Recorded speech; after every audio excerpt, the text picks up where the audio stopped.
Tonight, the war with Iran is expanding, and the stakes are rising all across the Middle East. President Trump now says the U.S. must have a say in who leads Iran next. Also, lawmakers on Capitol Hill are showing support for the president. Just moments ago, the House narrowly rejected a resolution to halt Trump's attack on Iran. Meanwhile, new Israeli strikes are reported in Tehran and Lebanon, and Iranian drones are also hitting Azerbaijan for the first time. All of this as Americans continue to try to get back home. Dick Brennan is in our immersive studio now with more details. Dick. Christine and Jessica, the U.S. says it's pounding Iran, taking out its missiles and trying to stop its ability to respond. We're told tonight that right now, Tehran is under heavy bombardment. This comes as President Trump just gave an update on the war and what he wants to happen in the Iranian government. The United States military, together with the wonderful Israeli partners, continues to totally demolish the enemy far ahead of schedule. President Trump said the U.S. should have a role in picking Iran's new leader, and he said it's unlikely to be the son of Ayatollah Khomeini. In an interview with Reuters, Trump said, "We want to be involved in the process of choosing the person who's going to lead Iran into the future, so we don't have to go back every 5 years and do this again and again." The comments come as the U.S. and Israel continue to pound Iran. Central Command released this video of B-52 bombers taking off. CENTCOM says the bombers have been striking command and control positions. It says the U.S. and Israel are also hitting missile launchers. The IDF says they've taken out more than 60% of ballistic launchers. The Pentagon says they're decimating Iran's ability to strike back. We're destroying more of Iran's missiles and drone capability every single hour, knocking them out like nobody thought was possible. CBS News has learned Arab states say they're running dangerously low on interceptors to take down missiles fired from Iran. Iranian state media aired video of the aftermath of what they described as an Israeli strike on a sports complex. We were attacked.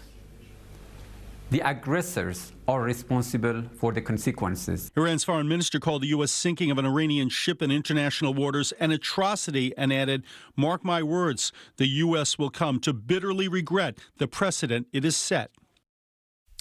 Now, we're told Israel has issued evacuation orders for parts of Lebanon, triggering fears of a widening war. And in the meantime, within the hour, we are expecting an update from Defense Secretary Pete Hegseth on the next steps in the war. Christine and Jessica. Thank you, Dick. Financial markets have been on a roller coaster since the war began. Today, the Dow closed down 784 points after dropping 1,100 earlier in the trading session. The S&P fell 38 points. The Nasdaq dropped another 58. We spoke with a financial expert about what investors should do. This is the point where you just want to sit on your hands and see what happens, because just like the tariff war as of April 1st, we're going to have to sit and wait and see what happens. It doesn't make sense to make drastic decisions when we don't have all the information. Gas prices also continue to climb because of the war. Right now, the nationwide average is $3.25 a gallon for regular. Last week, the average was $2.98 a gallon. And the NYPD continues its heightened security here at home. You may have noticed the NYPD did increase patrols at sensitive sites across the city, while its intelligence bureau, with officers stationed around the world, monitors for any potential threats. And this morning, Governor Kathy Hochul said the state is also keeping a close eye on things. We have my cyber experts, the best in the nation for any state government. I have them working for me here, monitoring all kinds of chatter online and trying to anticipate any threats. We're working hand in hand with NYPD. They're some of the best in the world in dealing with these crises. They've had to deal with it for far more than other cities have. And so we are, I would say, concerned, but there are no credible threats at this time. The first direct flight out of the United Arab Emirates landed today at JFK Airport. Many of the passengers were Americans who were stranded since the surprise military action on Iran over the weekend. Carolyn Gussoff spoke with people who say they're grateful to be safe, but rattled by the experience. After days of fear and frustration, they're home. Americans on the first flight from Dubai to the U.S. since war in Iran broke out. At JFK, emotional reunions. Being in a country where there are no bombs flying overhead is better than not. The Cabreras of Connecticut welcomed home their son, who was on a student diplomacy conference in Dubai when Iran began bombarding the city with missiles and drones. All other countries were immediately, getting plans, getting planes in, where we were just kind of told, get a commercial flight and, stay safe. They were just in war zone that hotels were being attacked. Charles Lowe was on vacation in Dubai. It's not usual to have missiles intercepted above your head.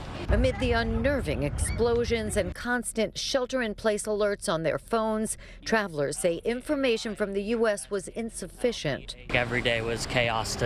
It's canceled every day. I see flights going to Europe and elsewhere. So we're like, should we fly to Europe? Should we fly to India? They had kind of a makeshift bomb shelter where we would just go into this underground parking garage. There's not anybody doing enough on our side here in the United States. There was absolutely zero plan for evacuation for anyone. The phone numbers are a joke. The State Department says it's working on a series of options to get Americans home, including charter flights. But closed airspace in a war zone is still stranding many, including Oliver Sims. His flight turned around Saturday and went back to Qatar, where he remains. I'm stuck here. It is very frightening. It's a very scary time, and it's very uncertain. What are the next steps? More flights from the region were canceled Thursday. At Kennedy Airport, Carolyn Gussoff, CBS News, New York. And for the very latest on the war with Iran, including a live blog with up-to-the-minute updates, just head to cbsnewyork.com.